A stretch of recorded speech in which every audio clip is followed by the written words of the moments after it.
What's up, everybody? My name is Scott Waters, and this is Trog. And welcome to No Life Till Metal. That was my Mongolian throat singing attempt. Okay. This is going to be our top 25 Ish. of 1971. And top 25, that's paring it down from, we had a good 40 or 50 albums to choose from. Yeah, it's just a bit much. So we had to crop some out, and we left out two that we wanted to include, or at least one. Then we ended up, because neither one of us had it on vinyl, that would be the very first Budgie. We didn't have it. I had Squawk, which was the one after. Yeah, and I didn't have it on CD or vinyl, so it's not being shown. There's a certain point you get to in your collecting, which I'm sure a lot of you will attest to. The collecting and the age they're both going up, and then you used to know everything you had, and you knew every little piece of information about it. Well, guess what? It starts to wane a little bit. I thought I had that record, or I just bought this record. Oh crap! I already got 2 copies. Or when did I get this? Exactly. I've done that so many times. All right, right on. So we're going to start off with our honorable mentions. Yeah. And you go first. These are not the top 25. This is honorable mentions. Yeah, 1971, important bands that had releases that we just kind of overlooked, like Argent. I love Argent. Not hardcore prog like Emerson, Lake and Palmer or Yes, but definitely a kinder, gentler kind of prog band. You remember their big hit, Hold Your Head Up. This was their second album. It was the one right before that one that came out right after it. I don't know. You may. Oh, there's no songs listed. Here they are. The songs on here you might recognize. Pleasure was one that was on their greatest hits. The other ones you're probably not going to recognize them. But Rod Argent was a few years out of the Zombies.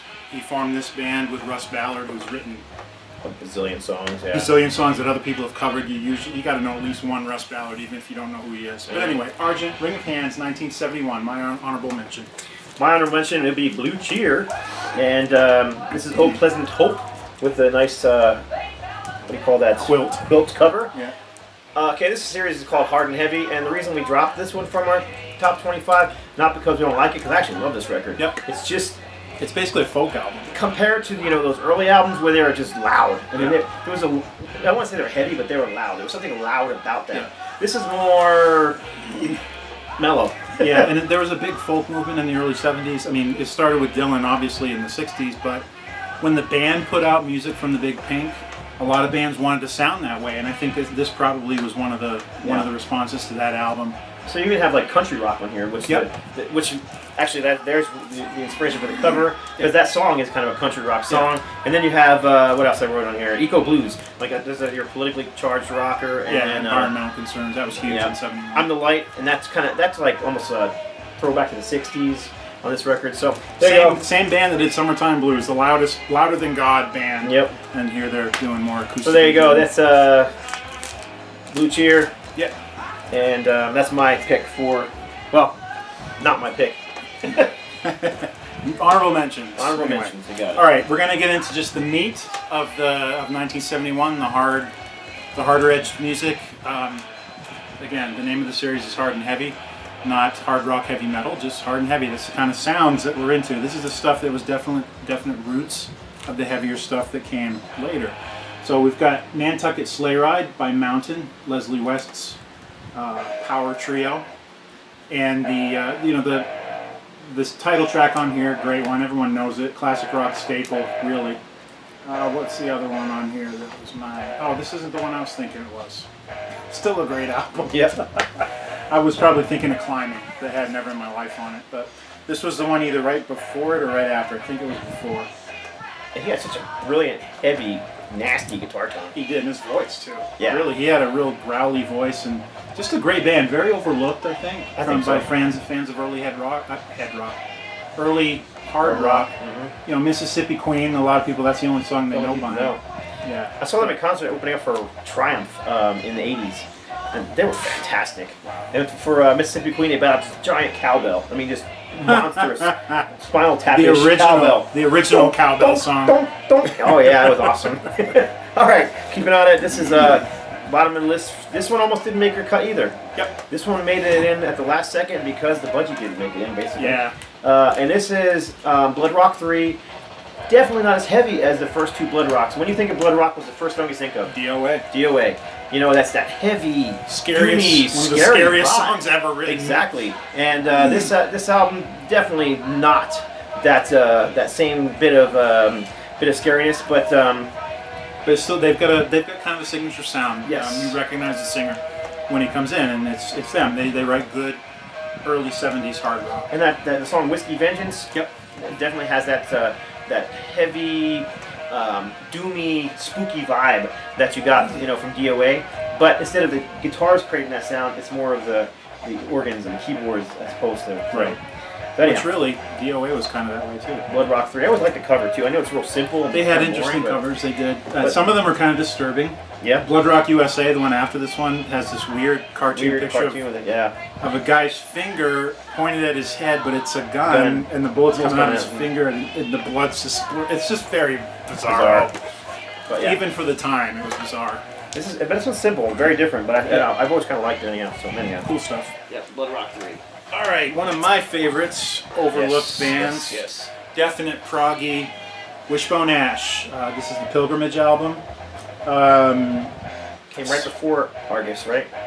Yeah, the one right before Argus. This is their second album. There was also a live EP that was in here either before or after this one, but it was promotional, so it never was officially released. Live stuff, 4 songs. Instrumental opener on this is called Was Des. Great, very very progressive. A little bit heavier than what they went on to do on Argus. Jailbait's another one that's a real memorable one. It's a great album. I mean, Wishbone Ash is one of those bands that I'd been checking out the album for years. I saw the Argus album for like years and years. Like, that looks really cool.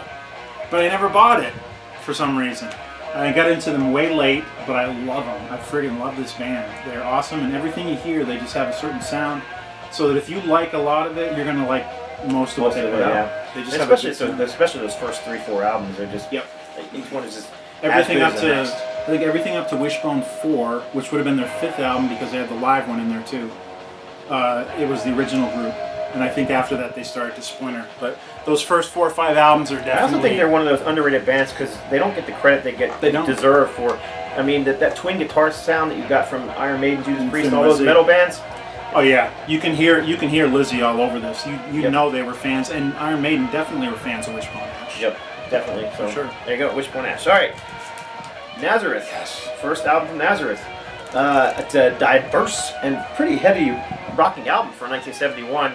Odd because their very next album is very folksy. Yeah, was it Exercises? Yes, Exercises. Yeah. And this one, they seem to do that. They have a heavy album, Nazareth and a lighter is album, weird. heavy album, They are kind of lighter. weird. But this album was a fairly heavy album, and to me it was kind of a stylistic mix of I don't know. It kind of went in with the first couple of Led Zeppelin albums, as far as not that it sounds like Led Zeppelin, but the same kind of stylistic mix. Yeah. We have the acoustic, rock, and then you have the heavier rock stuff, and you have the early metal stuff. Which is what makes that stuff interesting to listen to. I mean, even the cover is kind of that. It's got that same kind of feel as the Zeppelin cover, the black and white with the color logo. Yep. Just interesting. Yep, this is one of those early out. And the back, I always thought the back was kind of cool. I actually like the back cover better. I think, yeah, it tricked me. I found a copy that had this as the front cover. Yeah, and I was looking at it going, did I just never notice this or what? I didn't. Trippy, huh? Yeah, it is. Yeah, it's a trippy got cover. Two sets of eyes. Yep. But yeah, I mean, this is a precursor to what became the behemoth known as heavy metal. Yep. So there you go, Nazareth. Yep.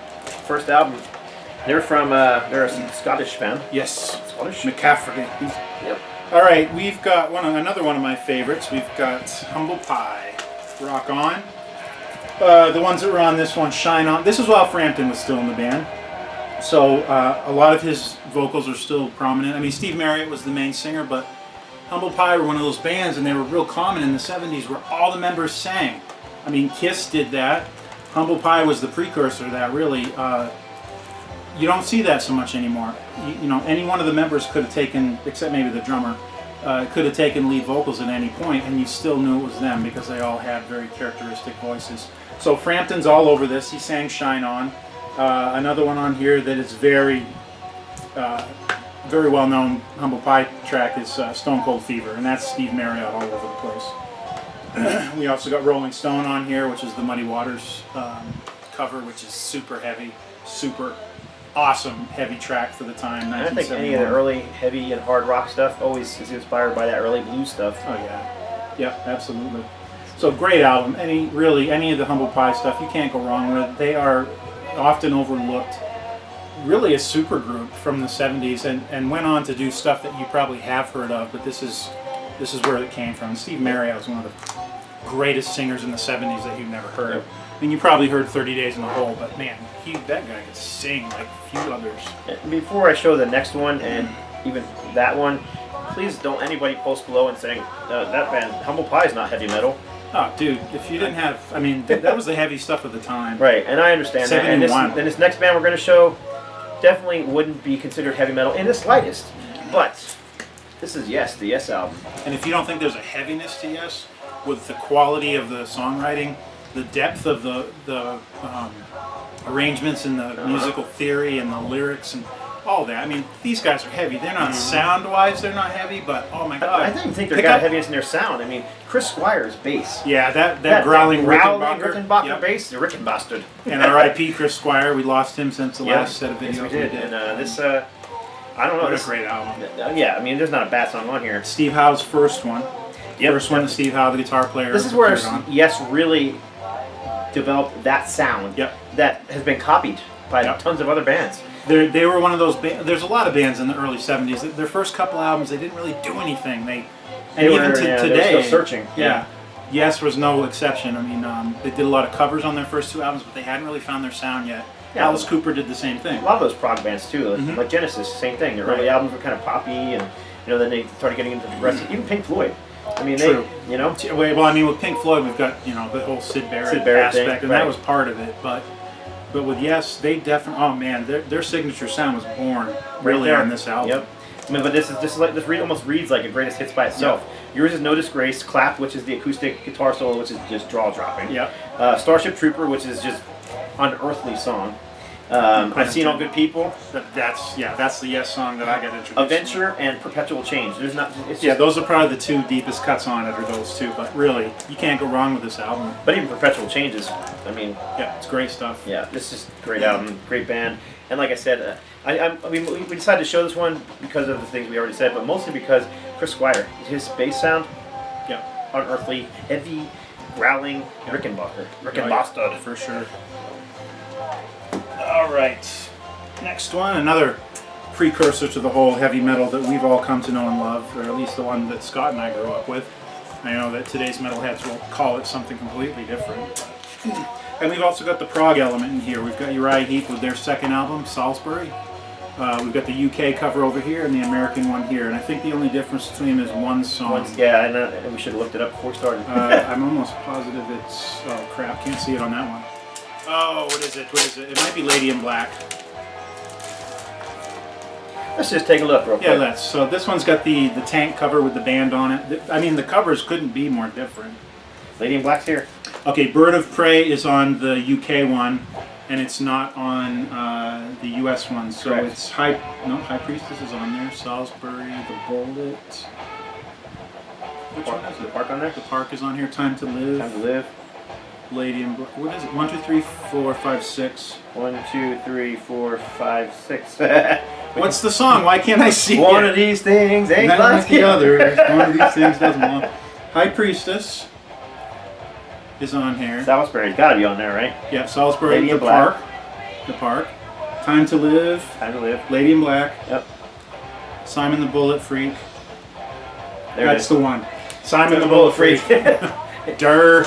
Yeah, that's the difference one. So this one, Well, this one doesn't have it. Here's the gatefold too. So Bird of Prey on this one, Simon the Bullet Freak on this one. Yep. Both great songs. Covers again. I don't know who did the covers. I'm not quite sure. This one's got the band. Got a guy. It's not even the band. It's a soldier. Commandeering a tank through a bunch of battle scenes, and this one is some kind of creature that's sketching of drawn. like a bat human creature. I actually like this one better. I always thought it is kind of bizarre. It's definitely more of a the back heavy. cover's cool too. This one's kind of boring. Yeah, I mean, Heap would do that. Their first album had 2 different covers and 2 releases as well. But great heavy stuff. It's got that signature Hammond B3 that Ken Hensley was known for. And I'm pretty sure Hensley wrote most of the material on this thing. So. And he you know, another similar band of these guys, same kind of lineup, same style as Deep Purple, but the organ sounds are totally different. Hensley's organ sounds completely different than John Lord's, and there's ways that he got that sound. That I've read interviews with him that he used to pack it with blankets in a certain way to get the sound that he got, and just like a guitar player, the way they get their tones.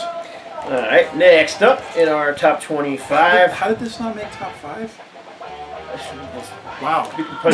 Mostly because it wasn't that heavy. Yeah, it's just I really suppose. not that heavy. This is early, and like we were talking about earlier, with bands not really finding their sound yet. Yeah. I mean, this is Thin Lizzy. Yeah, First Thin album. Lizzy. First 3 albums by Lizzy. And then also, this is the New Day EP, which is came out right after this. right after it. Yep. Basically part of the same, Same sessions. Really. Very folksy, Irish folksy. Yes. But this is a power trio, highly influenced by the likes of Cream, Jimi Hendrix. Hendrix, big time. Big time. That's exactly. And Eric Bell was the original guitar player, unique sounding guitar player as you could have found. Really, there's nobody I can think of that sounds like him since. Really. And this stuff, unfortunately, this stuff didn't go over. And Brian Downey's just. He's got to be one of the most underrated drummers ever. Yeah, he'd be number 1 on my underrated drummers list for sure. Right awesome. next to Joey Kramer, probably. I mean, was anybody doing the actual double bass beat before him in hard rock and metal? Maybe John Bonham. Maybe him. That's about it. Did Bonham play a double 2 basses? No, I didn't think so. Yeah. He didn't. Anyhow, this he is just had a lot of good footwork, and Brian Downey did too. This is the UK cover. Yeah, and this is the US one, which is it's very sexy. Very sexy. But what's wrong with being sexy? It's sexist. Oh, well, whatever. She's got nice hips. Yes. Yeah, I like that cover better. I like them both. They're both cool. This one's the classic one, but they're both great covers, really. Actually, I like this cover. I think this cover's great. Yeah, and this was done by Rodney Matthews, too. So. Yeah, that's one of his earlier covers. An odd one. This is a bootleg. I don't have the original, but it's I don't still either. I've been looking pressed. for it forever. It's what it would be if I ever find it. It would be a grail in my collection. That's for sure. It shows up on eBay. I don't think there's even one song on here that anybody would know as like a hit. Remembering, maybe, only because there's so many compilations called Remembering. But I don't know. No, there's just not. It's just I enjoyed listening to the album front to back. But yeah, I mean, it took a little bit. The reason I got into these first 3 albums was because there was a compilation that came out in '86 called The Collection, which was a whole series that came out on Castle Music out of England. Yeah. And it was just a compilation of these first 3 albums. That's the only reason I got. I think the one I bought what was called Remembering, and that's what got me into these. That's one of them. Yeah. But I mean, I became a huge it was a Lizzy fan. 2-part. Yeah. It was the red one, and the blue one was Saga of the Aging Orphans, which is all the same tracks that are on these first 3 albums with a couple of B-sides kind of things. And of course I got into Thin Lizzy like a lot of guys did. Was Jailbreak, Boys Are Back in Live Town. and Dangerous, and I was like, I just became an instant fan. Then of course then you start going backwards. I gotta find this. I gotta find that. And some people do. Some people hear Boys Are Back in Town and they're happy. That's good enough. I'm not one of those people. Not either. All right. One of my favorites. I love these guys. And again, I got into them late. Hawkwind, second album, In Search of Space. I got 2 copies here. That one is on... This is on Liberty. Liberty. This is a Japanese copy. This one's on United Artists. This is the original pressing, and it comes with a die-cut cover. And this one is not. This one's just a gatefold. Yeah, it's like a puzzle, and it comes apart. And then you got the little guys in there. This little guy right there. It's a little guy. And then it's got the inside spaceship Hawkwind. And it came with a program too. Don't look at the back cover because there's a naked lady. Yes, Stacya's back there. She's naked. She regularly would strip down and dance for the shows. Yep. Not in a pornographic way, but in a very 60s hippie interpretive dance kind of way. It was an art thing. I mean, it really was. And she had... I know some people won't understand that, but it really was. It was very artistic. And I heard interviews with her. She would paint up, and it's like she really was interpreting the music. And there were chemicals galore flowing. Of course. I mean, I don't know for her specifically, but the guys in the band. Yeah. Of course, this would be the first album for Lemmy, if I'm not mistaken. Actually, he came in, he played on Silver Machine, which I think was a B-side on one of these singles, but he wasn't on the album. So he toured for this album, though, or? Maybe. I'm not sure. I think he came towards the end of the whole In Search of Space, but yeah, Silver Machine, which was one of their biggest singles, which I don't think was on an album. I think Silver Machine is on the CD version of this. Could be. Yeah, it is. It is a bonus track on that, so... In hindsight, he kind of is present, but he didn't make a full appearance until the next one, which is Do Re Mi Fa Sol La Ti. And this is totally not hard rock. Not heavy metal. This is in fact, it took me twice to get into Hawkwind. The first time was in '91. and I was looking for anything that was Sabbath related. I'd never heard Hawkwind. The titles and the names sort of like, oh, I bet you they have a Sabbathy vibe somewhere in there. Nope. Not even close. I wasn't ready for them in '91. I discovered them, when was it? Probably about 2006 or 5. Yeah, you were just on a Hawkwind. Oh, big time. Kick. And because I read the book that Michael Moorcock wrote, the guy who wrote the Elric saga. He wrote a fictional story called Time of the Hawk Lords, which is based around the guys in the band being kind of like a superhuman characters. Way before Kiss did it with their comic book, Hawkwind had a science fiction book written about them as kind of like saviors of the world kind of a thing. And that's what really propelled me into. I kind of think of them as a prog rock band, but as a what? Prog rock. Oh yeah, they're progressive. There was a whole subgenre called space rock at this point, yeah. And these guys were definitely the kings of that whole thing. But yeah, it's progressive for sure. The thing that's cool about Hawkwind, and especially the early stuff, is very long titles that were they had these chants that they would sing over and over and over, and it was getting to this kind of hypnotic kind of space, which, I mean, as far as like trippy. You mean kind of like modern churches when they sing the same chorus over and over again? Maybe. Oh. They did have an album called The Church of Sorry, Hawkwind. I didn't say that on video, did I? I could go on for hours and hours about Hawkwind. I think they're just friggin' great. It's very trippy. It's very drug related, but you don't have to be on drugs to appreciate Hawkwind for me is I got to be in the right headspace for it. True. But if you are, there's nothing else it'll do. Yep. Nothing else to do because they're pretty damn unique. It's just that certain headspace. I'm the same way with early Pink Floyd too. I love the early Pink Floyd stuff, but I got to be in the mood for it. Yeah.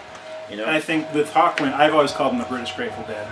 Not because they sound like the Grateful Dead, but they have the same kind of rabid following. Yes. And they've got tons upon tons of live material out there, either in bootleg form or reissued. That's ridiculous. Oh, it's ridiculous. I didn't even try. And some of it is like the same show's being released with like 16 different names. Yes. You're like, Oh, look at this! I never heard this before. Yeah. Somebody got the rights to this album and re-released it. And whatever. Right. Great band. All right. Next up in our list, this is Jimi Hendrix.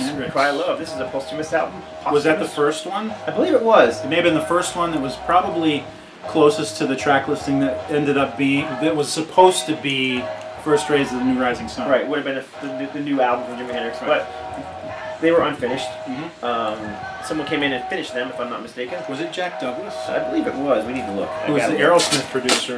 And then one of the guys did some really shitty stuff with these releases. There were 3 or 4 of them. Crash Landing, Midnight Lightning, I think was the other one, and there's another. One of the guys went in and added his own music to them, I believe, which was Billy Cox on bass, Steve Winwood. Doesn't say it. I don't know either. It's still pretty cool. I kind of wonder though, would Jimmy have released this material like this? I doubt it. No. A lot of this material showed up on other albums too. Yep.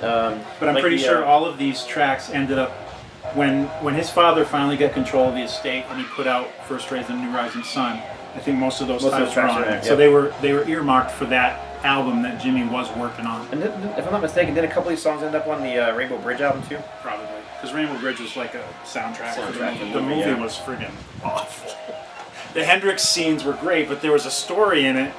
There was all of these hippies, like to the nth degree, talking about their stuff, and it's like, wow, it's hard to watch. Hard to watch, exactly.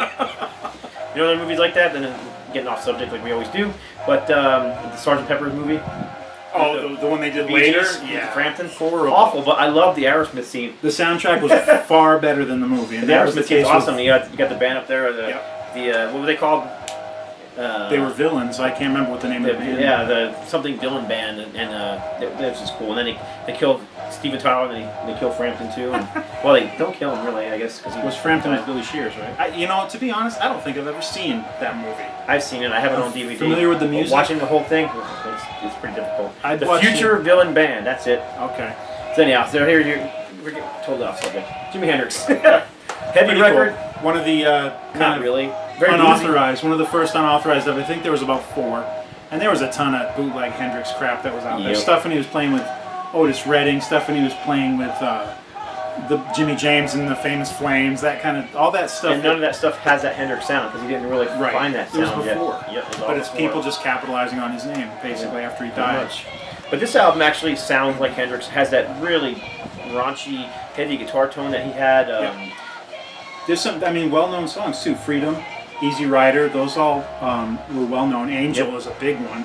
My favorite's Belly Button Window, which is a song that doesn't really appear too often, but it's written from the perspective of a baby in its mother's belly looking through the belly button window.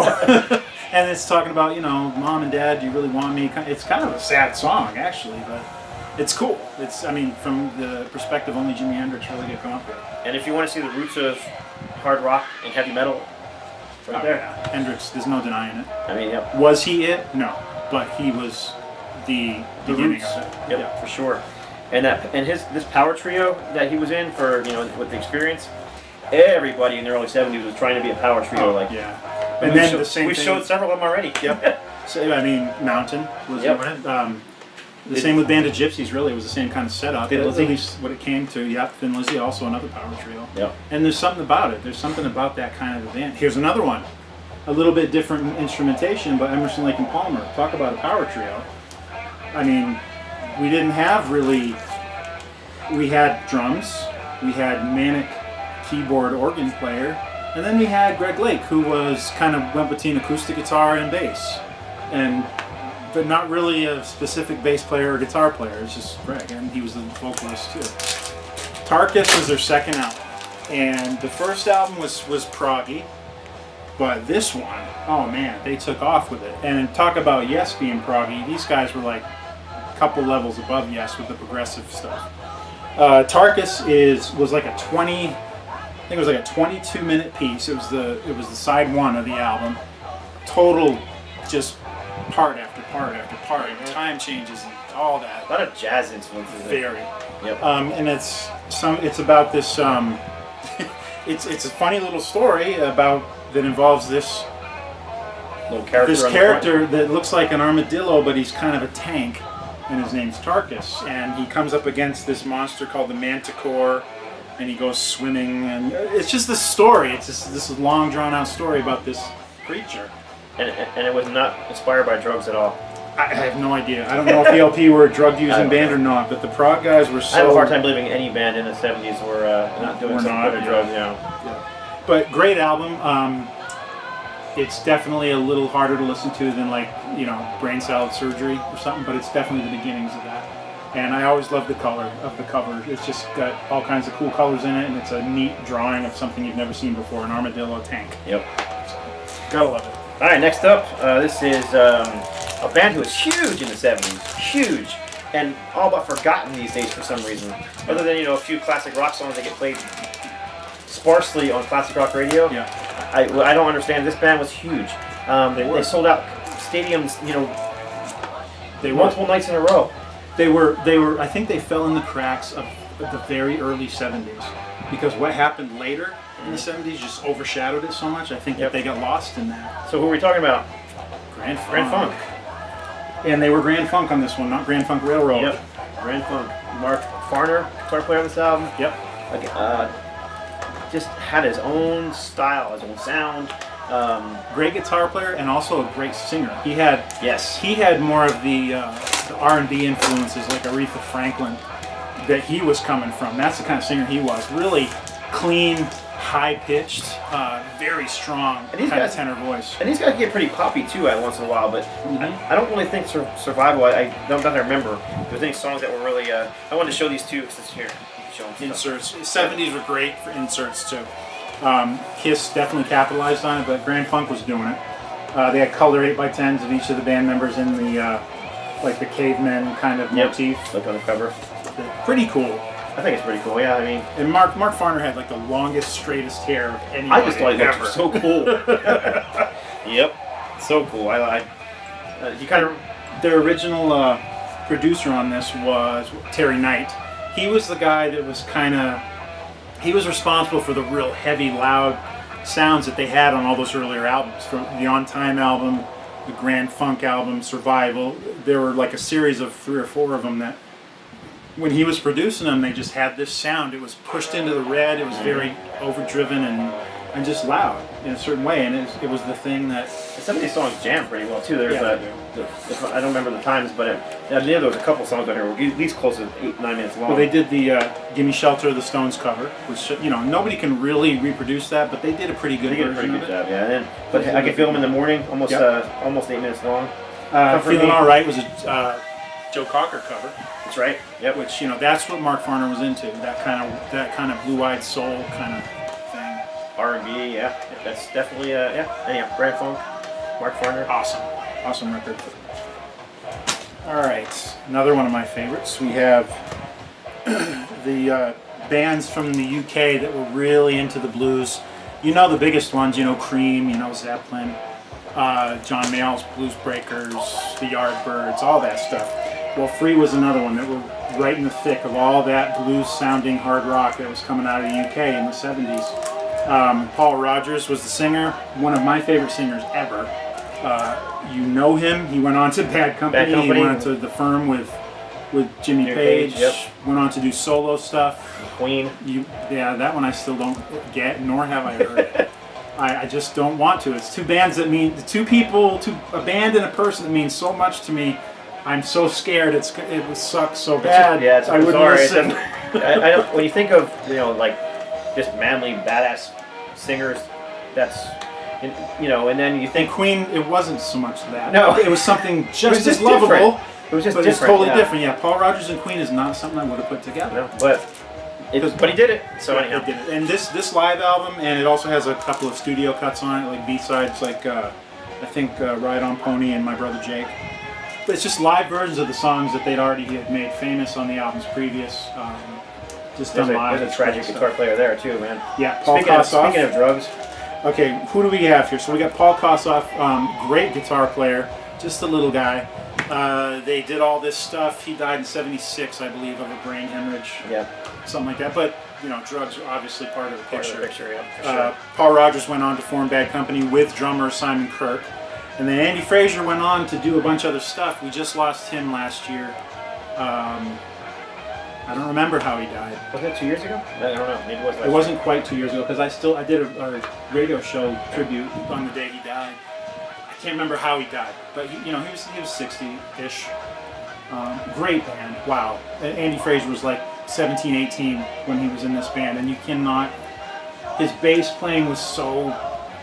It stood out so much that it's just like, wow, who is this kid? He was literally just a kid. Great band. Any free album that you can get your hands on, especially the first 3 or 4, including this live one. Especially if you're a big Bad Company fan, I mean. Oh yeah, because the stuff Rodgers was doing with them was so much grittier than what he did with Bad Company. You can hear some of his songwriting was starting that piano stuff that he started doing. You can definitely hear it.